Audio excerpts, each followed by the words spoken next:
sebenarnya bertujuan untuk kita melihat data terbaru yang sekarang terkait kondisi karangnya dan juga ikannya. Apakah masih bagus atau mengalami penurunan atau memang sudah rusak.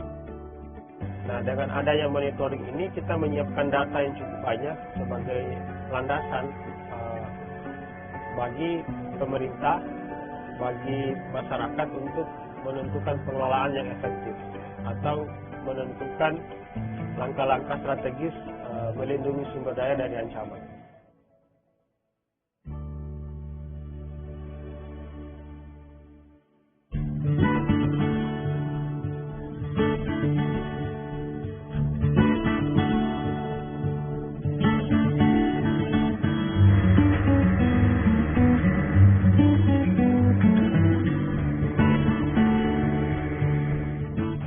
Untuk peserta ini kami tidak hanya dari lembaga peneliti dari Universitas Papua, tapi kami juga menggait teman-teman dari pemerintah, itu ada Balai Taman Nasional, ada juga Loka PSPL Sorong, dan juga teman-teman pemerhati lingkungan LSM, ya, Yayasan Konservasi Alam Nusantara, ada juga Yayasan Konservasi Indonesia, dan juga teman-teman yang bergerak melindungi tempat mereka seperti BLUD Raja Ampat. Kami libatkan masyarakat setempat untuk ikut ambil bagian supaya mereka juga dapat mengetahui apa sih yang terjadi dengan lingkungan mereka.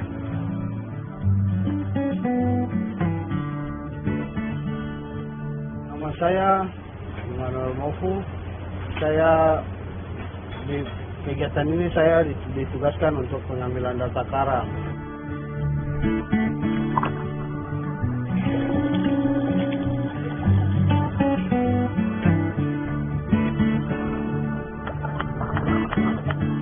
Nama saya Elvis Mamraku. Instansi saya sementara bekerja di BLUD KKP Raja Ampat. Sesuai kontrak saya untuk monitoring kali ini mendata ikan karang.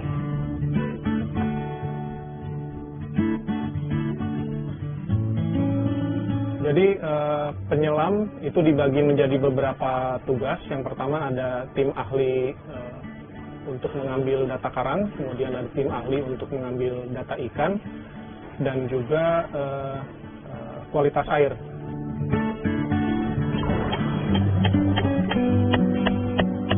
Nah, untuk kali ini pendanaan monitoring ini dibiayai oleh Black Swan Fund, project Black Swan Fund. Nah, itu pendanaannya hanya 2 kali untuk skema kami, yaitu pada saat baseline dan juga nanti pada saat pengulangan pertama di tahun 2024.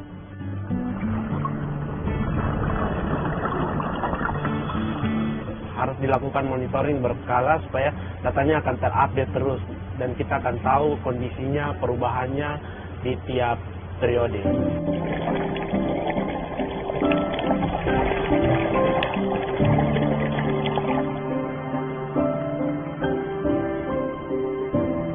Untuk bentuk pertumbuhan karang dan bentik kami mengambil sekitar 32 kategori. Ada acropora, ada non acropora untuk karang keras, kemudian ada soft coral, ada sponge, kemudian ada zontid untuk kategori lain. Kemudian ada juga substrat dasar seperti pasir, batuan karang yang mengerak, kemudian juga ada lumpur.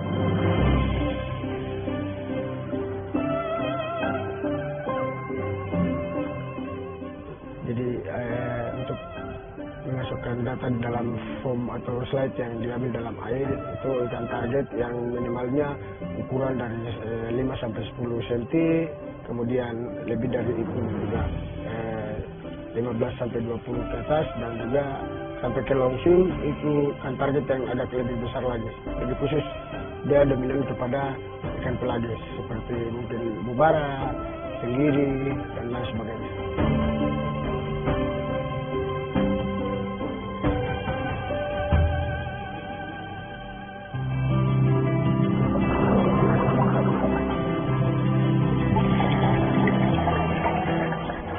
Awalnya saya mulai tertarik dengan karang dari teman saya, terus saya mulai belajar mengenal jenis, terus jenis karang, kode. Pelan-pelan saya belajar terus sampai akhirnya saya dicoba untuk berani bisa harus mengisi data untuk pengambilan data karang.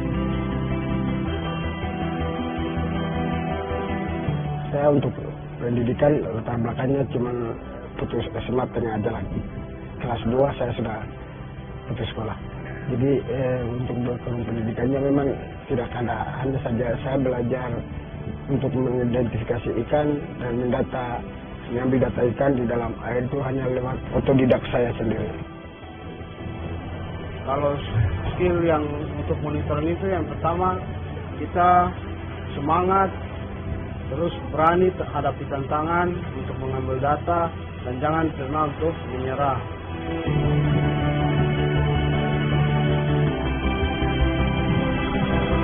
Di dalam air ketika mengambil data karang bukan saja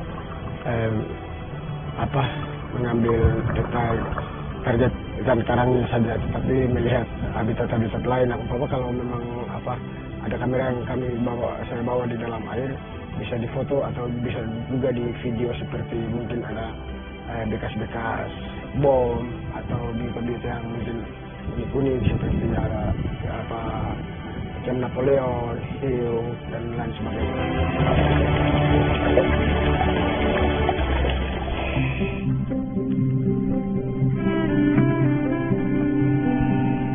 Untuk kualitas air, saya mengukur untuk secara fisikanya, yaitu untuk mengukur lihat suhu, kemudian juga mengukur pH, oksigen, kemudian juga mengukur mengenai kecerahan.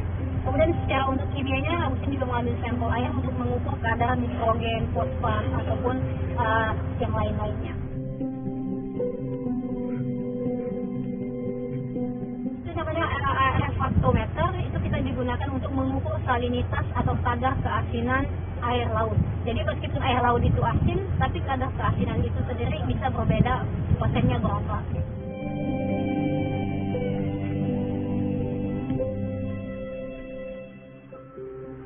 Kalau itu yang dilakukan dengan botol-botol itu, Agustin mengambil air sejumlah misalnya 2 liter, kemudian dari sisi air itu, jadi setiap individu yang tinggal atau spesies yang ada di laut, dia mempunyai meninggalkan feses, urin, dan itu mempunyai nilai kode genetik. Nah, dari genetik itu sendiri, air itu diambil, dilakukan penyaringan, dan kertas yang kita saring tadi itu berisi nanti bisa dianalisis secara DNA atau dikenal juga dengan DNA lingkungan, yang mana metode ini metode baru dan bisa digunakan implementasinya nanti untuk melakukan pengecekan biodiversitas apa saja yang ada di air atau di perairan tersebut. Jadi udah jelas populasi yang di bawah. Yang di belakang Saya benar-benar menikmati pekerjaan ini karena saya anak Raja Ampat yang hidup besar di Raja Ampat. Saya punya keprihatinan besar untuk saya harus jaga alam Raja Ampat. Mudah-mudahan alam Raja Ampat ini tetap terjaga untuk bukan saja kami generasi yang sekarang, tetapi kami punya anak cucu generasi yang akan datang juga.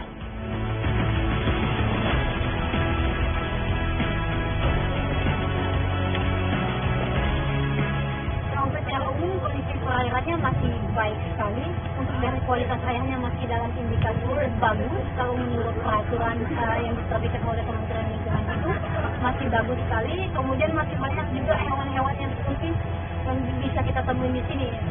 Teman-teman menemukan ada uang begong, ada juga penyu, masih banyak. Tadi hari ini saya mendapatkan spotting dugong kayak gitu. Jadi masih banyak yang unik dan menarik.